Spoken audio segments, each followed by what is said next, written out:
11, like every 9/11, I'm thinking about my friend Davis, who I grew up with in Delaware.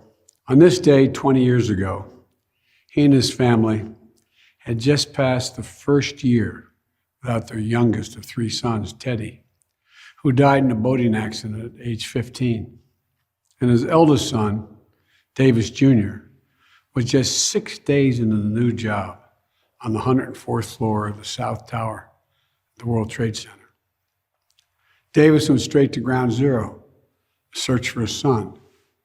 And he searched deep into the last inning of hope, as he put it. A few days later, I spoke with Davis and talked to his fathers who know.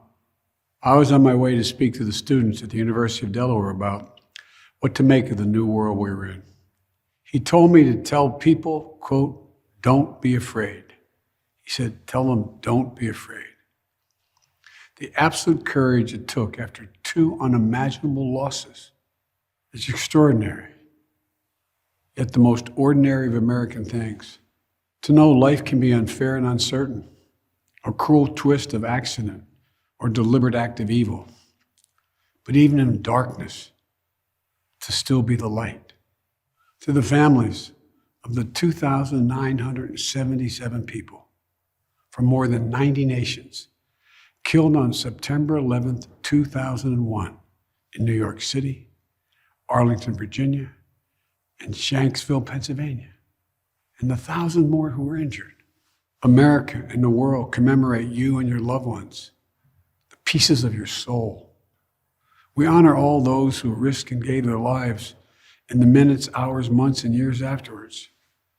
The firefighters, police officers, EMTs and construction workers and doctors and nurses, faith leaders, service members, veterans, and all of the everyday people who gave their all to rescue, recover, and rebuild.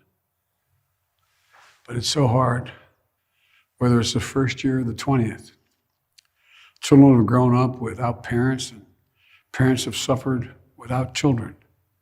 Husbands and wives have had to find ways forward without their partners in their life with them.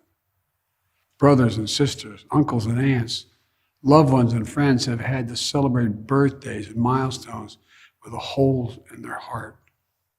No matter how much time has passed, these commemorations bring everything painfully back, as if you just got the news a few seconds ago. And so on this day, Jill and I hold you close in our hearts and send you our love. There are people around the world that you'll never know who are suffering through their own losses, who see you, your courage. Your courage gives them courage that they too can get up and keep going. And we hope that 20 years later, the memory of your beloved brings a smile to your lips, even while still bringing a tear to your eye. In the days that followed September 11th, 2001, we saw heroism everywhere, in places expected and unexpected. We also saw something all too rare, a true sense of national unity. Unity and resilience, the capacity to recover and repair in the face of trauma.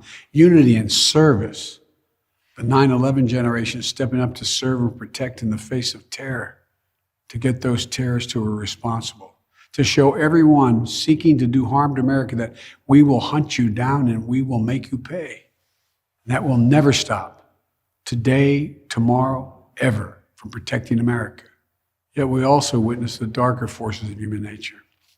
Fear and anger, resentment and violence against Muslim Americans, true and faithful followers of a peaceful religion. We saw national unity bend. We learned that unity is the one thing that must never break. Unity is what makes us who we are, America at its best. To me, that's the central lesson of September 11th. It's that at our most vulnerable, in the push and pull of all that makes us human, in the battle for the soul of America, unity is our greatest strength. Unity doesn't mean we have to believe the same thing. We must have a fundamental respect and faith in each other and in this nation. We are unique in the history of the world because we're the only nation based on an idea, an idea that everyone is created equal and should be treated equally throughout their lives. That is the task before us, to once again lead not just by the example of our power, but by the power of our example. And I know we can, for I know hope is not simply an expectation. Hope is a conviction. Hope allows us to act with courage, to act and honor those we lost 20 years ago, and those who have given their whole souls to the cause of this nation every day since. To act and build a future, not a reactionary one or one based on fear, but a future of promise, strength, and grace worthy of their dreams and sacrifice. And to act and keep the faith that while life is fragile, it is truly something wonderful. We find strength in its broken places, as Hemingway wrote.